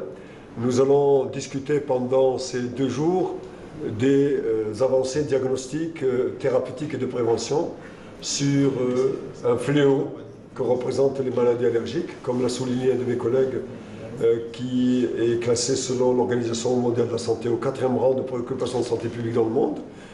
Dans cette conférence, de nombreux sujets seront traités, notamment les allergies d'hypersensibilité, session à laquelle vous avez assisté tout à l'heure, mais également d'autres sujets très très importants, à savoir les allergies professionnelles, les allergies alimentaires, les avancées diagnostiques et thérapeutiques dans l'asthme de l'enfant et de l'adulte, les allergies oculaires et bien d'autres sujets, la polypose naso-sinusienne et également une session sur l'asthme de l'enfant avec des conférenciers de renom qui vont essayer de nous parler de comment prévenir l'asthme de l'enfant. Communication libre, séance de posters sur écran géant pour mieux comprendre l'intervention des conférenciers. L'asthme est une maladie qui concerne le pneumologue, l'allergologue, mais ce n'est pas tout, ça concerne le médecin généraliste surtout, ça concerne le pédiatre. C'est une maladie qui concerne depuis le petit enfant jusqu'à la fin de la vie. Et donc le maître mot, c'est l'asthme, qui représente plusieurs centaines de millions de personnes dans le monde, dans tous les pays, dont le nombre augmente. dont la mortalité heureusement diminue un petit peu, mais de manière importante, et qui bénéficie de beaucoup de progrès thérapeutiques depuis quelques années. Notre société est la Société algérienne d'allergologie. L'idée est de mettre à disposition pour tous les médecins algériens un outil numérique qui soit sécurisé, dans lequel ils vont pouvoir échanger à distance avec des moyens modernes, à savoir visioconférence, partage de fichiers patients, partage de confrontation sur des cas. Ce congrès est une manifestation scientifique encadrée par des experts étrangers et algériens qui débattront des avancées dans le domaine des allergies et de l'asthmologie. Effectivement, je suis pneumologue, mais on s'intéresse beaucoup à l'immunologie. En particulier, nous, c'est beaucoup les déficits immunitaires, mais finalement tous les dysfonctionnements du système immunitaire, parce que le système immunitaire, vous le voyez comme quelque chose de bon, et c'est vrai, il vous défend contre les infections, si vous n'en avez pas, vous mourrez. Mais de temps en temps, quand il dérape, c'est à ce moment-là où il fait naître certaines maladies. Et donc, on a discuté aujourd'hui d'un certain nombre de maladies, l'asthme, mais aussi certaines maladies un peu plus compliquées, avec des allergies aux champignons qui viennent compliquer de l'asthme, les maladies respiratoires liées au tabac, liées à l'environnement, et discuter des possibilités de traitement. Des laboratoires présents à ce congrès permettent aux praticiens et aux visiteurs de se documenter sur les médicaments et matériaux disponibles en Algérie. C'est un laboratoire 100% privé algérien et on va dire on est les seuls à faire de l'injectable à part Saïdal qui est étatique pour l'instant. Donc on a une très large gamme, oui, variée. On fait de l'antibiothérapie, de l'analgésie, donc on a plus de 80 molécules en injectable. Déjà il y a le paracétamol injectable, la ciprofloxacine, l'Agenta, et là en ce moment on vient de faire la production d'une nouvelle molécule, donc qui est la lévofloxacine en injectable. En tant que président de la Société africaine d'allergologie et d'immunologie clinique, et cette 10e session, je les participe pour la 10e fois. Au plan mondial, les maladies allergiques occupent le 4e rang mondial. Et malheureusement, en Afrique, ces allergies ne sont pas explorées à fond. Ceci dénote vraiment qu'on s'appesantit à la formation médicale continue. C'est ce que le professeur Douagui fait dans le cadre de formation médicale continue pour qu'il y ait beaucoup d'allergologues, surtout que cette maladie intéresse toutes les spécialités. Il s'agit d'une discipline transversale. Au Niger, on a beaucoup de pathologies qui sont liées, et en particulier l'asthme. L'asthme, c'est une maladie généralement allergique, mais pas tout le temps. Mais on arrive à poser le diagnostic difficilement. Parce que les moyens de diagnostic, il n'y en a pas. Il n'y a pas. On fait avec ce qu'on a, on pose le diagnostic de l'asthme au Niger. Et au Niger, depuis quelques années, on a fait des enquêtes. On a trouvé 7,75% de fréquence en milieu scolaire. Le domaine des maladies immunes, de l'asthmologie et des différentes allergies sont des pathologies qui restent le souci majeur des chercheurs et des praticiens. On est de retour, c'était le... Bah oui, on était en train de parler de pneumo, allergo... On en débattait. Exactement. Oui. Alors, Maya Amrani, on revient à votre invité, professeur Martial Ouedraogo. Rappelons que vous êtes du Burkina Faso. Oui, bienvenue en tout cas en Algérie. Ce n'est pas la première fois que vous venez, vous avez déjà assisté à plusieurs congrès. Oui, absolument. C'est mon 5e congrès. C'est le 5e. Donc vous connaissez bien l'Algérie maintenant. Un tout petit peu, oui. Alors justement, quelle est la différence en taux, je dis bien, en asthmologie au niveau du Burkina Faso par rapport à nous, par exemple à l'Algérie? Vous voulez parler de la prévalence de l'asthme? Voilà. Non, l'asthme est aussi fréquent au Burkina qu'en Algérie, mais je sais que les fréquences de l'asthme, d'une manière, que ce soit au niveau mondial ou par pays, tournent entre 5 et 10%. Donc, et l'Algérie et le Burkina sont dans cette fourchette-là. Au Burkina, par exemple, nous avons fait une étude chez les adolescents qui montre que sur 100 enfants, il y a à peu près 7 qui font de l'asthme. Sur 7 enfants? Sur 100 enfants, il y a 5. donc 7%. D'accord. Et là, au niveau justement du Burkina Faso, pourtant c'est un climat sec. Qu'est-ce qui provoque justement ce genre de problème d'allergie cutanée, d'allergie respiratoire? Alors, il y a plusieurs types d'allergènes. Il y a des allergènes qui se retrouvent dans tous les pays et il y a des allergènes qui sont spécifiques à certains pays. Par exemple, chez nous, il y a spécifiquement des allergènes du milieu tropical. Ça peut être des acariens, ça peut être des blattes, ça peut être également des animaux de compagnie comme les chiens et les chats, etc. Et nous avons également des plantes qui n'existent pas ici. Et donc, ces allergènes-là sont spécifiques du milieu tropical. Donc, c'est assez particulier. Il y a aussi les allergies aux animaux. Mais absolument. Et les animaux peuvent, les animaux domestiques, ne serait-ce qu'un chat, un petit chien. Mais tout à fait. C'est les mêmes animaux de compagnie partout, les chats et les chiens. Tout à fait. Alors, en plus, oui, ça c'est vrai. Oui, ça c'est vrai. Les chats et les chiens. C'est ça. Et aussi la poussière domestique là, au niveau de la maison, au niveau de... Oui, en fait, les gens disent généralement qu'ils sont allergiques à la poussière de maison. Mais il y a quand même des allergènes qui sont contenus dans ces poussières de maison. On parle du coup d'allergènes de l'intérieur. Il peut s'agir des acariens, il peut s'agir des moisissures et également des épithélias et chats et chiens peuvent se retrouver dans ces poussières de maison-là. Alors les allergènes justement sont très très nombreux et qu'est-ce qui peut provoquer, comment vous faites en fait pour diagnostiquer une allergie précisément? Parce qu'il y a l'alimentation, il y a le contact, il y a le côté respiratoire, il y a des allergies provoquées par différents phénomènes. Absolument. Lorsque un patient allergique se présente à un praticien, nous menons ce qu'on appelle un interrogatoire policier.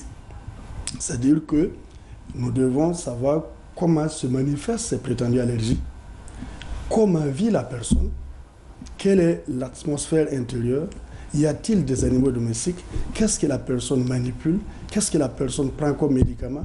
Et à partir de cet interrogatoire, nous faisons un choix d'allergènes à tester. Et le test le plus basique, c'est ce qu'on appelle le test cutané allergologique, qui consiste à faire de petites piqûres qui ne font pas du tout mal au niveau de la peau. Et en fonction de la réaction, on décidera que les manifestations que la personne déclare se rapportent à tel ou tel allergène. Maintenant, si à côté de ces tests qui sont très simples et qui sont accessibles, qui ne sont pas très chers, s'il y a encore un doute, on peut pousser les tests jusqu'à faire ce qu'on appelle des tests de provocation. C'est-à-dire qu'on reconstitue, mais c'est en milieu médical, parce que ça peut être dangereux, ou également on peut doser certaines substances dans le sang qui sont spécifiques à certains allergènes. Donc, mais les tests cutanés allergologiques sont les plus accessibles et les moins chers. Et au fur et à mesure qu'on escalade dans le diagnostic, ça devient de plus en plus cher. Professeur Marcel Ouedraogo, vous êtes venu en Algérie pour le fameux congrès. Quelle est votre intervention a porté sur quoi au juste? Alors, j'ai traité surtout de l'asthme et la polypose naso-sinusienne. En fait, l'asthme, c'est classique, c'est donc cette crise-là qui est paroxystique, qui peut survenir préférentiellement la nuit. Oui. Donc, le malade peut sibiler, donc l'entourage peut entendre les sibilances ou le médecin, mais qui peut s'accompagner d'un processus qui se développe au dépend des cavités qui se trouvent dans la tête qu'on appelle les sinus et qui sont aperçus au niveau du nez. Et ça complique, et les deux ensemble compliquent la prise en charge de l'asthme. Et j'ai fait ça dans le cadre de ce qu'on appelle les conférences d'actualité.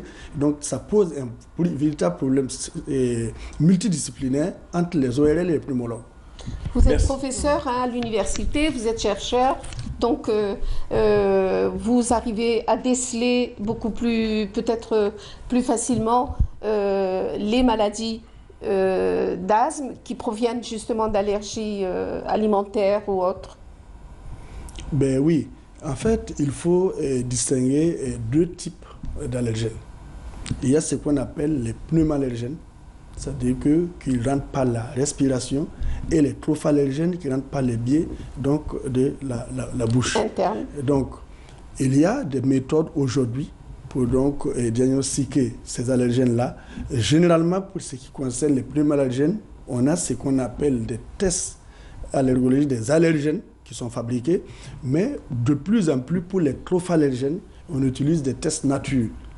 Parce que c'est plus facile. Lorsque vous êtes allergique à la pomme, ben voilà, on teste la pomme. Voilà. Tout simplement. Eh merci, bien, professeur. Merci à vous. Merci d'être Allez, on venu. va parler de la cerise. Est-ce que quelques-uns d'entre vous sont allergiques, oui ou non? On ne sait pas. Allez, parlons-en. Le fruit en lui-même. Alors, le fruit, j'en parle aujourd'hui, Mahrez, parce que tout simplement, c'est la pleine saison de la cerise. Au niveau des prix, elle est, on va dire, relativement plus abordable que les années précédentes, pour la simple et bonne raison que la production est beaucoup plus importante, que des vergers ont été plantés ces dernières années. Autrefois, c'était uniquement certaines régions du pays qui étaient connues pour la cerise. Maintenant, c'est plus étendu. C'est un fruit qu'on réussit à planter, pas en altitude, parce qu'autrefois, c'était uniquement des spécimens on va dire, qui poussaient en altitude, comme l'Iana, comme aussi en Grande Kabylie. Donc maintenant, on la retrouve un peu partout, et c'est ce fait-là qui a fait que, au niveau des prix, le prix a baissé. Bien entendu, la cerise, on sait d'où elle vient. C'est un fruit qui nous vient de Chine. Et il y a énormément de variétés. Donc au niveau de notre pays, on a à peu près, on va dire, 4 à 5 variétés. Mais on va dire, les plus répandues, c'est la bigote, qui est rouge et noire, et le cœur de pigeon, qui est la grosse rouge bien sucrée et bien juteuse, que Mahrez n'aime pas. Cœur de pigeon. Cœur de pigeon, voilà. Alors, mais le problème de la cerise, c'est que si elle finit comme la fraise, c'est-à-dire on la cultive partout à n'importe quel prix, mais juste pour avoir en quantité, on finira avec la fraise caoutchouc. Vous avez vu la fraise qui a été vendue cette année? Oui. Elle est immense, mais en fin de compte, en termes de goût, aucun. Oui. Alors que vous preniez l'ancienne que l'on faisait dans les petits vergers, dans les petits jardins, elle est plus goûteuse, elle est plus juteuse et elle est plus... Alors, est-ce qu'on est dans le même problème au niveau de la cerise ou pas? Parce que tout le monde s'est plaint de la fraise cette année. Alors, elle était belle, mais pas bonne. Oui, alors le problème de la fraise, c'est qu'elle pousse sous serre. Oui. Il est là la différence entre un verger, un arbre fruitier, et en plus on a la cerise uniquement pendant la saison. Vous verrez de la cerise uniquement au mois de mai, au mois de juin. Après vous la verrez plus. Pas plus. Ça sera ou peut-être de la cerise qui a été mise dans des frigos ou quelque chose comme ça. On réussit on va dire à la garder. Mais la fraise, non, on la cultive sous serre. Donc au mois de décembre, au mois de janvier, février, on a de la fraise en voiture, on voit là. Mais on est d'accord, elle n'avait pas de goût. Non, bien sûr, parce que tout simplement, elle n'a pas les mêmes conditions climatiques. C'était de la fraise qui faisait la promotion du diabète. Pour avoir le goût de la fraise, il fallait rajouter du sucre blanc. Est-ce que vous l'avez goûté en ce moment, la fraise? Non. Elle est délicieuse, elle est parfumée, elle est très très bonne. Pourquoi? Parce qu'il fait chaud, on a enlevé les serres, elle est en train de pousser naturellement, elle est meilleure. Comme je vous le dis à chaque fois, il vaut mieux mettre une bonne tonne d'OGM et de ce qu'il avait. Un petit peu, ouais, il faut le dire. Et attention aux allergies, hein, la fraise provoque beaucoup d'allergies. Ouais, effectivement, à propos d'allergies. Est-ce que la cerise provoque beaucoup d'allergies? Elle n'est pas aussi allergène? Alors, je n'ai pas une grande expérience de la cerise. Oui. Mais la fraise, oui. Donc, la fraise, oui. Oui, beaucoup, parce que la fraise et la cacahuète aussi, l'arachide. Les fruits à coque. Oui. Les fruits à coque, surtout les cacahuètes. Effectivement. Oui. Donc voilà pour la cerise. Votre fruit au Burkina Faso, le fruit par excellence, c'est lequel? La mangue. Ah, la mangue, ah bah oui. Ah bah oui. Ouais, c'est un bon fruit ça. Et nous c'est de là. Alors c'est la pastèque. C'est la pastèque. Nous c'est la pastèque, fagouche, batter. Alors je pourrais pas vous le dire mais c'est quoi? C'est la pastèque et le melon. Le melon. Ouais, voilà, pastèque et melon, effectivement. Ouais. Alors du coup, le prix, vous avez dit que ça coûtait moins cher, mais vous n'avez pas donné le prix. Alors, je l'ai acheté à 400 dinars.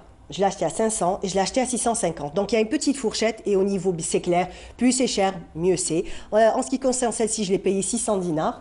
Mais il y a plusieurs personnes qui m'ont dit qu'elle était à 400, à 450, à 500 dinars. Ça va. En début de saison, elle était à 1800 dinars. Hein. Et pourtant, c'est pas la plus belle. C'est pas la plus belle, ouais. Mais elles sont très bonnes par contre, Maya. Oui. Je vous conseille de goûter. Votre relation au prix est assez erronée, moi je trouve. Hein. Quand vous dites 600, c'est pas cher.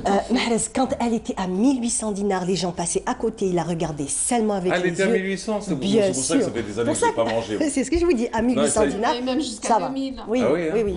Voilà, surtout quand c'est des primeurs. Voilà, en ce moment, la banane, elle est à 150 dinars. Mais bon, elle n'a pas la cote. Pourquoi? Parce qu'il y a les abricots, les cerises, les fraises, les pêches, les nectarines. Ah oui, bah oui, oui. Partout, à Stawalé. Les Stawalé, elle est à 150 dinars. C'est cher les fruits et légumes au Burkina ou à Ouagadougou? Ça dépend des saisons également. Ça dépend des saisons. Voilà. Les primeurs. Les fruits ne sont pas chers. Les fruits et légumes ne sont pas chers. Évidemment, pendant donc, la période qui correspond à la période hivernale ici, les fruits sont vraiment chers. C'est ça. Les fruits et les légumes. Voilà, c'est un peu partout pareil. Donc les primeurs, c'est clair qu'il faut mettre le prix, mais après, il vaut mieux attendre la pleine saison pour profiter des fruits et les manger en pleine saison pour avoir Vitamines, c'est lesquelles? Vitamines, alors beaucoup de vitamines, de la vitamine C, de la vitamine A, beaucoup d'oligo-éléments aussi. Donc, en plus, c'est un fruit qui n'est pas très calorique parce que c'est pas très sucré, donc voilà. Pas lavé, j'imagine. Non, pas lavé, j'ai fait exprès, je les ai pas lavés. Et pourtant, j'avais commencé en disant parce que j'aurais pas pu arriver. Le fruit qui cause le plus de cas de diarrhée en cette saison. Voilà. Je le dis. Bah oui, c'est le cas. C'est le cas. Donc, mais il faut bien laver. J'aime bien le nom. Chez nous, on l'appelle Hab el-Moulouk, qui veut dire le fruit des rois. Le fruit des rois. Le fruit des rois, parce que pendant très longtemps, il était réservé uniquement à une catégorie bien précise. Maintenant, allez, c'est tout le monde qui peut en profiter, et voilà. Ouais. Et pourtant, vous avez dit que vous aimez pas trop. Non, j'ai pas dit que j'aime. C'est pas que j'aime pas trop, c'est que il y a des fruits qui me font peur. Pardon? C'est pas lavé. Non, c'est pas lavé. C'est pas lavé, ouais. Alors c'est ça qui provoque les allergies aussi, hein? Non, pas forcément. Pas forcément. Sauf s'il y a des conservateurs, des pesticides qui sont là-dessus, oui. Effectivement, oui. Mais généralement, maintenant, on peut pas nous passer à côté. C'est pas que c'est pas que j'aime pas, c'est pas mon fruit préféré. D'accord. Parce que vous mettez de la pastèque et ça à côté, je préférerais la pastèque. D'accord. Ben oui. Ça va vous coûter pas cher. Quand elle est arrosée avec de l'eau propre. Hein. Ah oui. Je dis ça, je dis rien. Hein. Fais ce que tu veux. Professeur, merci, c'était un plaisir en tout cas d'avoir été parmi nous en tout cas. C'était un plaisir de vous recevoir. Merci Maya. Merci Myriam. Quant à moi, je vous donne rendez-vous non pas ce vendredi, non pas